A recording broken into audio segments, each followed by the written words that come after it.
Hola, mi nombre es Iker y este va a ser un video explicativo acerca del incumplimiento de las obligaciones y las consecuencias y efectos principales que de esto derivan. La situación del incumplimiento se puede ver como la posición opuesta al pago. Aquí eh, existe una obligación a la que está sujeta una persona, no obstante, esta persona no logra cumplir con la misma como se había acordado. Ante esto, el incumplimiento lo podemos definir como la no entrega de la cosa debida por parte del deudor al acreedor, la no realización de la prestación de hacer a la que está obligado el deudor o la realización del hecho al que el deudor está obligado a no hacer. Esencialmente, el incumplimiento consiste en no realizar la prestación debida en cualquiera de sus formas. Esta es una institución esencial del derecho, en el sentido de que, de cierta manera, da lugar a la necesidad social de varios aspectos del mismo. Uno de los principales usos y orígenes del derecho derivan de la innegable presencia de la situación del incumplimiento en nuestra sociedad, como por siguiente de la necesidad de que el acreedor pueda hacer algo al respecto del crédito que no le fue satisfecho. El incumplimiento se puede dar de distintas maneras, ya sea que se dé porque el deudor omita la prestación que debía, o omita la abstención que debía de seguir, o que las realice, pero de forma distinta a como se había acordado, o a como la ley lo establezca en ciertos casos. Esto es una postura que comparten Castanto Beñas en su obra Derecho Civil Español, Común y Foral, y Ennekerus, Kipp y Wolf en su obra Tratado de Derecho Civil. Respecto de esto, la falta absoluta de ejecución se da cuando el deudor deje de cumplir totalmente con la obligación. Esto se presenta en las obligaciones de dar, cuando el deudor no entrega el bien respectivo, en las de hacer, cuando no realiza aquello para lo que se hubiese comprometido, y en las de no hacer, cuando realiza aquello para lo que se haya comprometido omitir. Por otro lado, la ejecución distinta a la convencional o legal se da en las obligaciones de dar y las de hacer cuando se realiza ante una persona no autorizada por el acreedor o la ley, se realice después del tiempo acordado o en un lugar previsto en el pacto. eh, y pues estas son situaciones que en cada caso darán lugar a alguna de las instituciones de derecho que funcionan como consecuencias ante el incumplimiento. Ahora bien, siendo tan relevante para la sociedad el tema del incumplimiento de las obligaciones, la ciencia jurídica se ha encargado de darle forma a una serie de instituciones jurídicas que buscan prevenir, evitar, sancionar y regular los efectos de este incumplimiento. En cuanto a las consecuencias que derivan del incumplimiento de una obligación, Fausto Rico, en su Tratado Teórico Práctico de Derecho de Obligaciones, divide estas consecuencias en dos grupos principales. En primer lugar, encontramos las consecuencias de incumplimiento entre las partes, en las cuales se dividen por su parte en consecuencias generales y consecuencias especiales. Y en segundo lugar están las consecuencias de incumplimiento con relación a terceros. Pero bueno, entonces, dentro de esta división, en lo que concierne a las consecuencias entre las partes, podemos encontrar en las generales aquellas que se pueden invocar ante el incumplimiento de cualquier tipo de obligación, mientras que por otro lado las especiales son aquellas que solamente se pueden invocar y ser aplicadas en casos determinados dependiendo del tipo de la obligación. Comenzando por las consecuencias generales entre las partes, la responsabilidad civil es la primera de estas. Esta puede ser definida como aquella obligación de resarcir daños y perjuicios derivados del incumplimiento de una obligación imputable al deudor. Contrario a esta definición, Fausto Rico considera que está mal prejuzgar la naturaleza de esta institución como la de una obligación, sino más bien señala que existe una necesidad jurídica dirigida a quien incumple para que ajuste su conducta, mientras que Emilio Betti sostiene que la responsabilidad civil es un segundo débito que solamente surge en aquellos casos que se incumple con el débito original. Misma idea que yo apoyo, sin embargo cada quien puede escoger la postura que mejor le parezca. No obstante, esto se resume a que la responsabilidad civil es una forma de indemnización a causa del incumplimiento. Bueno, para empezar, esta responsabilidad se presenta de dos maneras: la responsabilidad civil compensatoria y la responsabilidad civil moratoria. Para que la responsabilidad civil pueda ser invocada, el incumplimiento debe cumplir con cuatro elementos esenciales. El primero y el más claro es que haya habido un incumplimiento de la obligación. ya sea absoluto o de manera distinta a lo pactado en la ley. El segundo es que este incumplimiento haya causado un daño o perjuicio. Es necesario que esto se haya dado, no, que este incumplimiento haya dado lugar a un menoscabo en el patrimonio del acreedor o que haya evitado que se adquiera alguna ganancia lícita, porque cuando no hay daños o perjuicios no se requiere indemnizar nada. Sin embargo, en estos casos el acreedor todavía puede invocar la cláusula penal o los daños punitivos. Por lo tanto, para que aplique la responsabilidad civil, es claro que debe de haber pues algún tipo de daño o perjuicio. Y bueno, en cuanto al tercer elemento, este es la relación causa-efecto entre el incumplimiento y el daño y perjuicio, elemento que es altamente debatido en cuanto a qué teoría de la relación de las cosas es aplicable en este caso. Sin embargo, lo podemos resumir en que debe haber una relación directa entre que una de las partes haya incumplido con lo establecido en el contrato y que la otra haya recibido algún tipo de daño o perjuicio a causa de este mismo incumplimiento. Y bueno, y el último elemento consiste en la presencia de dolo o culpa en el incumplimiento. Mismos elementos o eh, características que no se mencionan en ninguna parte del código. Sin embargo, esto es evidente en el sentido de que la responsabilidad civil se excluye en el caso de que se presente caso fortuito o fuerza mayor que den lugar a este incumplimiento. Por lo tanto, podemos entender que si no es aplicable la responsabilidad civil cuando hay caso fortuito o fuerza mayor, entonces es aplicable cuando existe dolo o culpa al respecto de este incumplimiento. Bueno, dentro de esta responsabilidad civil también podemos encontrar la figura de la mora. Queda claro que el incumplimiento absoluto da lugar a la responsabilidad compensatoria, pero también existe la posibilidad de que no se cumpla en tiempo, modo o forma acordada, y en este caso se habla de un incumplimiento impropio, el cual da lugar a una compensación moratoria. El- bueno, la mora se puede entender como aquel retraso en el cumplimiento de la obligación imputable al deudor o negativa injustificada a recibir el pago por parte del acreedor.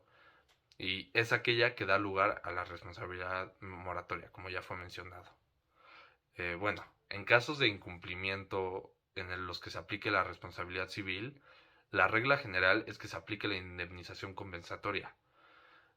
La responsabilidad moratoria es un caso de excepción que se aplica solamente cuando así lo señale el pacto entre las partes o cuando la naturaleza del propio acto así lo regule. Bueno, en el caso de la mora, esta se puede dar para ambas partes de la obligación. La mora del deudor comienza a correr cuando transcurre el plazo establecido para cumplir con la obligación y en caso de que no se haya establecido plazo, según el artículo 2080 del Código Civil para la Ciudad de México, en casos de obligaciones de dar, no comenzará a correr la mora o no se dará la situación de mora hasta 30 días después de que se haga una interpelación judicial o extrajudicial. En el caso de las obligaciones de hacer, hasta que el acreedor exija el cumplimiento, siempre y cuando haya pasado el tiempo necesario para que éste haya podido ser efectuado. Este retraso del deudor tiene como consecuencias la posibilidad de la imposición del cumplimiento forzoso, la indemnización por daños y perjuicios, así como también el incremento de los riesgos a cargo del deudor. Esto último en el sentido de que el retraso puede dar lugar a que la cosa sufra un deterioro o pérdida que de cumplir a tiempo no hubiera ocurrido o no hubiera pasado. Y también que, como establece Fausto Rico, eh, este retraso innecesariamente incrementa las posibilidades de que la cosa sea objeto de algún caso fortuito o de fuerza mayor. Por otro lado, la mora también se puede dar por causa del acreedor, cuando éste se niegue a recibir el pago por parte del deudor. Ante esto, las consecuencias consisten en una alteración del sistema de riesgos al atenuarse la responsabilidad del deudor, la exclusión de la mora del deudor y la procedencia de la diligencia del ofrecimiento de pago seguido de consignación. Bueno, y finalmente, para concluir el tema de la responsabilidad civil, eh, esta indemnización comprende, en el caso de la responsabilidad compensatoria, la cantidad puesta en dinero en cuanto que se disminuyó el patrimonio como consecuencia del incumplimiento de la obligación, y en el caso de la moratoria, la cantidad que se perdió o se dejó de ganar como consecuencia del retraso. Ambas indemnizaciones se van a calcular recurriendo a un perito especializado. Bueno, la siguiente posible consecuencia del incumplimiento es la ejecución forzosa. Como ya mencionamos, hay instituciones en las que el Estado puede obligar a pagar el equivalente al cumplimiento de la obligación, como es en el caso de la responsabilidad civil, con la indemnización de daños y perjuicios. No obstante, hay situaciones en las que es posible que la acción directa del Estado obliga a quien incumple a pagar tal cual estaba obligado o de manera similar. La ejecución forzosa se puede definir como una institución que ante el incumplimiento del deudor le obliga a realizar la prestación debida mediante la coacción directa del Estado. Esta forma de solucionar un incumplimiento procede solamente en el caso de obligaciones de dar y de hacer, con sus reglas especiales reguladas en los artículos 507 y 517 respectivamente del Código Civil para la Ciudad de México. Por su parte, las obligaciones de no hacer siempre se resolverán por medio de indemnización por daños y perjuicios. Nunca procederá la ejecución forzosa. Ay, qué pendejo. Bueno, ahora en cuanto a la cláusula penal, esta es una estipulación contractual o cláusula contractual por virtud de la cual se obliga a pagar una cierta prestación para el caso de que la obligación principal no se cumpla o no se cumpla de la manera convenida.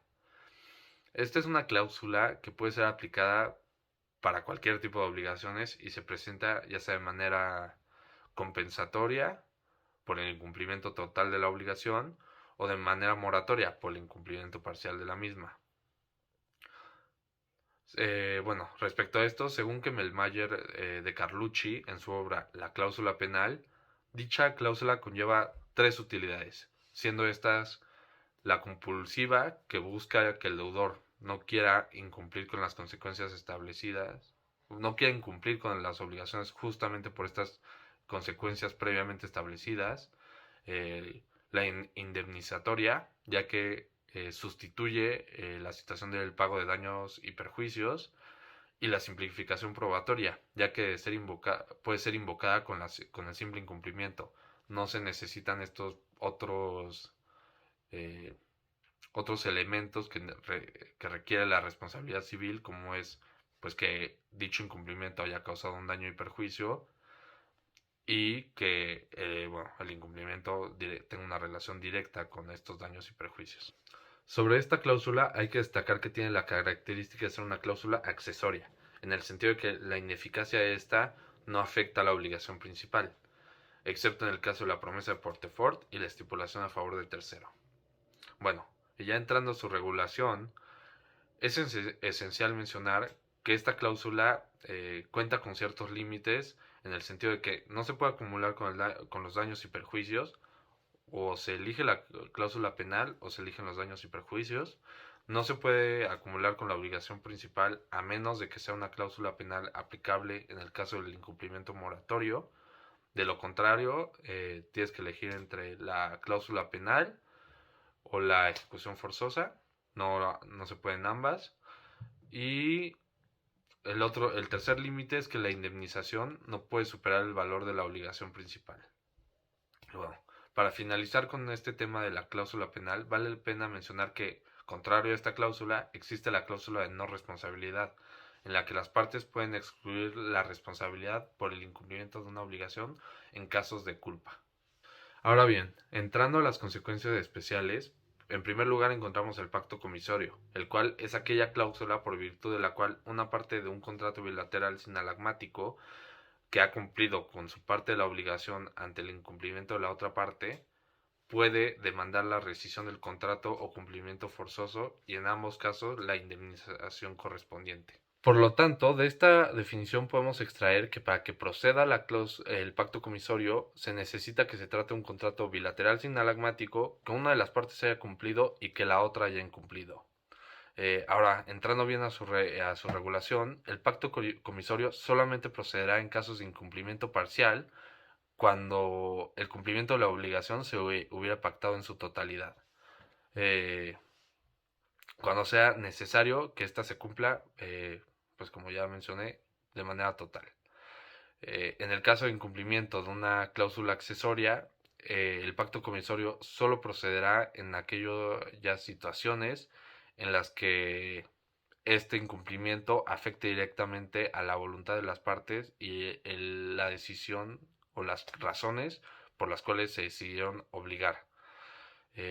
Por otro lado, también podemos mencionar que existe una regla especial que señala que el pacto comisorio debe ser expreso en dos casos.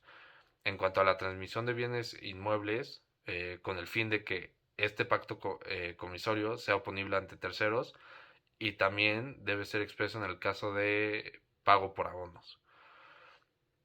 Bueno, y en cuanto a los efectos de este pacto comisorio, la parte que cumplió puede elegir entre exigir el cumplimiento forzoso de la obligación y daños y perjuicios moratorios, o demandar la rescisión del contrato y el pago de daños y perjuicios compensatorios. Aunado al pacto comisorio, encontramos el caso de la excepción de contrato no cumplido. Esta es aquella excepción que permite a uno de los contratantes en un contrato bilateral suspender el cumplimiento de su prestación en tanto que la otra parte no ofrezca la prestación que a esa parte le corresponde. Pasando a la siguiente, en cuanto a la teoría de los riesgos, esta consiste en el conjunto de disposiciones que regulan la responsabilidad del deudor, o ya sea en su caso del acreedor, en caso de que el bien objeto de una obligación se pierda o deteriore. Respecto a esto, existen cuatro principios aplicables en México dependiendo del caso de incumplimiento. Para empezar, tenemos el principio de res perit domine, las cosas perecen para su dueño, que aplica para el caso de obligaciones respecto de bienes individualizados. Luego tenemos el principio de res perit creditori, las cosas pertenecen para su acreedor, que es aplicable para el caso de contratos no traslativos. En tercer lugar, tenemos el principio de genera ne pereant, los géneros no perecen, para que pues es aplicable claramente para el caso de obligaciones respecto de bienes genéricos. Y finalmente, tenemos el principio que establece que las cosas perecen para quien tuvo la culpa o dolo, y que justamente aplica para el caso de obligaciones respecto de bienes individualizados. Ahora bien, continuando por las consecuencias del incumplimiento, podemos hablar de la consecuencia del saneamiento por evicción. Esta es una institución que tiene por objeto indemnizar a los adquirentes que sean privados de un bien en virtud de una sentencia que haya causado ejecutoria en favor de un tercero en virtud de un derecho anterior a la adquisición del adquirente a quien debemos de indemnizar. De manera similar, podemos encontrar el saneamiento por vicios ocultos, el cual consiste en el conjunto de efectos ocultos y desconocidos de un bien enajenado que lo hacen impropio para los usos a los que se destina ordinariamente, o que disminuyen de tal modo su uso que, que de haberlo conocido, el adquirente no habría hecho la adquisición o habría dado un precio menor por ellos. Estas dos son situaciones complicadas en cuanto a su funcionamiento y ejecución, por lo tanto serán atendidas con mayor detalle y profundidad en otros videos del canal. El último caso de consecuencias especiales es el del derecho de retención, que este es aquella facultad que la ley le concede a un acreedor de retener un bien propiedad de su deudor, en tanto no le haya sido pagada una determinada deuda vinculada con dicho bien. A partir de esta definición podemos extraer tres elementos esenciales para que pues, pueda ser invocado este derecho. En primer lugar, la retención de un bien del deudor que previamente posee el acreedor, que exista un crédito en contra del propietario del bien y un vínculo entre la cosa que el acreedor está reteniendo y el crédito que dicho acreedor tiene en contra del propietario del bien. Bueno, además de esto, está establecido que este derecho solamente puede ser invocado en los casos que la ley así lo indica. No es algo que se pueda invocar ante cualquier incumplimiento. Dicho esto, el derecho de retención es aplicable en casos de compraventa, permuta, arrendamiento, depósito, contrato de obra, posesión de buena fe y casos de retención en prenda. Finalmente, en cuanto a las consecuencias de incumplimiento con relación a terceros, en estas encontramos, en primer lugar, los actos celebrados en fraude de acreedores, mismos que, según Fausto Rico, consisten en aquellos actos que gozan de realidad jurídica y producen o acreditan la insolvencia del deudor en perjuicio de sus acreedores. Mismos actos que pueden ser atacados por medio de la acción pauliana. Y en segundo lugar, encontramos la simulación de actos jurídicos, que podemos definir como aquella situación en la que los otorgantes de un acto o negocio declaran concertadamente lo que en realidad no ha sucedido con la finalidad de engañar a terceras personas. Finalmente encontramos la acción oblicua, que es aquella facultad que tiene un acreedor para ejercer un derecho por sí, pero a cuenta de su deudor cuando éste se niega o es omiso al hacerlo, habiendo sido excitado para ello. Bueno, y respecto a estas últimas tres consecuencias, podrán encontrar un análisis con mayor profundidad en otro video de nuestro canal. Y bueno, ahora bien, para concluir, el incumplimiento, dependiendo de cada caso, va a ser regulado por alguna de las instituciones previamente mencionadas, con el fin de darle al acreedor aquella oportunidad justa y necesaria de hacer algo al respecto de algún crédito el cual no le fue satisfecho. Gracias por ver mi video y espero que les haya sido de mucha utilidad. Eso es todo por hoy.